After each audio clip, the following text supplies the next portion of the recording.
Hello friend, welcome to my channel Savita Tomar. आज की कहानी का नाम है भाग्य और कर्मफल। राम दिन बेहद गरीब था। बचपन से आज तक का उसका जीवन अभाव में ही बीता था। समय के साथ माता पिता छोड़ गए, किंतु गरीबी ने नहीं छोड़ा। शादी हो गई, बच्चे हो गए, सब आए, मगर भाग्य लक्ष्मी ना आई। रामदीन बेहद दुखी रहता। कई बार सोचता आत्मघात कर लूं, मगर पत्नी और बच्चों का ख्याल करके ऐसा नहीं कर पाता था। ऐसा भी नहीं था कि वे निकम्मा था, कामचोर था। खूब मेहनत करता था, किंतु मेहनत का फल नहीं मिल पाता था। एक दिन उसका एक पुराना मित्र शंकर शहर से आया तो उसके शाही ठाट बाट देखकर रामदीन को बड़ा आश्चर्य हुआ। शंकर कुछ साल पहले तक गांव में फटे पुराने कपड़े पहने फिरा करता था, जिसके घर में खाने के लिए रोटी भी नहीं थी। आज वही शंकर कितना धनवान बन गया था। शंकर उसके घर आया तो बच्चों को रोते देखकर बोला, अरे रामदीन, तेरी जिंदगी नहीं बदली। देख तो तूने घर की क्या हालत बना रखी है। बच्चे भूख से तड़प रहे हैं। क्या करूं शंकर भाई, मैं तो खुद ही जीवन से तंग आ गया हूँ। ये गरीबी मेरा पीछा ही नहीं छोड़ती। रामदीन, अब तुम मेरे साथ शहर चलोगे? मैं तो तुम्हारे साथ शहर चलूँगा भाई। तो ठीक है, तो कल ही मेरे साथ चल। वहाँ जाते ही तेरी किस्मत बदल जाएगी। शंकर की बात मानकर रामदीन उसके साथ शहर चला आया। उसने उसे एक दुकानदार के पास काम भी दिला दिया। 1 वर्ष तक रामदीन खूब मन लगाकर काम करता रहा। उसी का ये फल था कि उसने काफ़ी धन जमा कर लिया। 1 वर्ष के पश्चात रामदीन ने घर वापस आने की तैयारी कर ली। उसने अपने रुपयों को एक पोटली में बांधा और गांव की ओर चल पड़ा। रास्ते में एक बहुत घना जंगल पड़ता था। चलते चलते उसे रात हो गई। रामदीन ने सोचा कि रात के समय जंगल में सफ़र करना ठीक नहीं, इसलिए उसने रात काटने के लिए एक घने वृक्ष का सहारा लिया। थके हुए इंसान को नींद भी जल्दी आती है। रामदीन काफ़ी थका हुआ था, इसलिए उसे लेटते ही नींद आ गई। नींद में ही उसने 2 प्राणियों को अपने ऊपर झुके हुए देखा। उनमें से एक बोला, अरे, इस आदमी के भाग्य में भोजन और कपड़े के सिवा कुछ नहीं लिखा। फिर इसके पास इतना धन क्यों और कहाँ से आया? मैंने दिया है।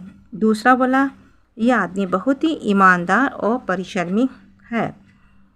इसने परिश्रम किया, मैंने धन दिया, लेकिन इसके भाग्य में ये धन लिखा कहाँ है?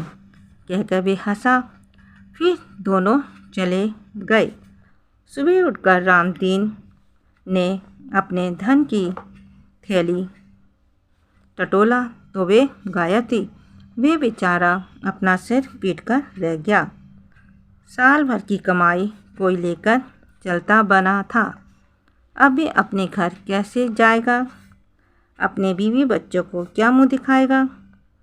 बहुत देर तक अकेला बैठा रामदीन रोता रहा, किंतु उस जंगल में उसका दुख देखने वाला कोई नहीं था।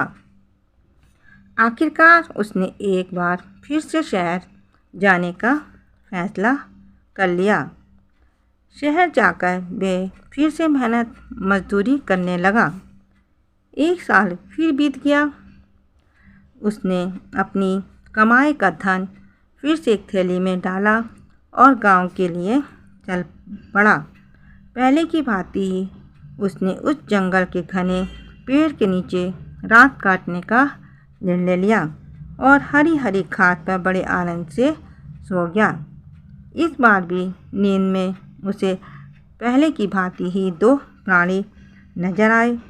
दोनों उसके ऊपर झुके हुए थे। एक ने कहा, भैया करम, एक बार फिर ये ढेर सारा धन कमाल आया। कुछ समझ नहीं आता, जो चीज़ इसके नसीब में नहीं वे तुम इसे क्यों देते हो। अरे भाई, जो परिश्रम करेगा वे तो धन कमाएगा ही। ये बेचारा गरीब दिन रात मेहनत करता रहा, फिर धन क्यों न कमाए। तुम जानते ही हो कि मैं हर परिश्रमी आदमी को उसका फल देता हूँ, और मैं तो भाग्य हूँ जब तुम अपना काम पूरा कर लेते हो तो मेरा काम शुरू होता है। तुमने इसकी मेहनत का फल इसे दे दिया, मगर जब मैंने इसके भाग्य में ये लिखा ही नहीं तो कहते हुए उस आदमी ने उसके सिर के नीचे रखी रुपयों की थैली निकाली और दोनों चलते बने। रामदीन एकदम से घबरा कर उठा। उसने उठकर जैसे ही अपने रुपयों वाली थैली को देखना चाहा तो उसका दिल एकदम से डूबने लगा। रुपयों की थैली वहाँ नहीं थी। हे भगवान, ये मेरे साथ क्या अन्याय हो रहा है। मेरी साल भर की कमाई एक रात में ही क्यों हवा बनकर उड़ जाती है। अब तो मैं कमा कमा कर बहुत थक गया हूँ। अब मेरे शरीर में इतनी शक्ति भी नहीं रही कि मैं और इतना कड़ा परिश्रम पुनः कर सकूं। अब तो इस जीवन से मरना ही अच्छा है। मौत मौत, ये कहते हुए रामदीन ने अपनी धोती को कसकर गले में बांधा और उसी ब्रश से बांधकर आत्महत्या करने की चेष्टा करने लगा। उसी समय आकाशवाणी हुई, हे भले मानव, ये मत भूल कि मैंने धरती पर तुझे जीने के लिए भेजा है, और तुझे ये भी बता दूं कि जन्म से पूर्व ही मैंने तेरा भाग्य भी लिख दिया था। मगर एक तो तुम हो कि धन के पाते ही मुझे भी भूल गए। ये भी भूल गए कि तुम्हें कोई जन्म देने वाला भी है। धन कमाते ही तुम ईश्वर को भूल गए। ओ मूर्ख प्राणी, केवल धन ही तो जीवन नहीं है। फिर तुझे आत्महत्या करने का अधिकारी क्या है। ये जीवन तुम्हारा अपना नहीं, मेरा है।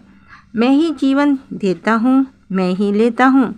अब तो सीधी तरह अपने घर जा, चिंता छोड़ दे। धन जोड़ने से इंसान को शांति नहीं मिलती। अब तू घर जा, मैंने तेरे खाने पीने की जिम्मेदारी की ले रखी है। फिर तू क्यों चिंता में मरा जा रहा है। जा, घर जा, चिंता छोड़ दे। तू जहाँ भी जाएगा तेरा भाग्य तेरे साथ जाएगा। रोने धोने और चिंता करने से कुछ नहीं होता।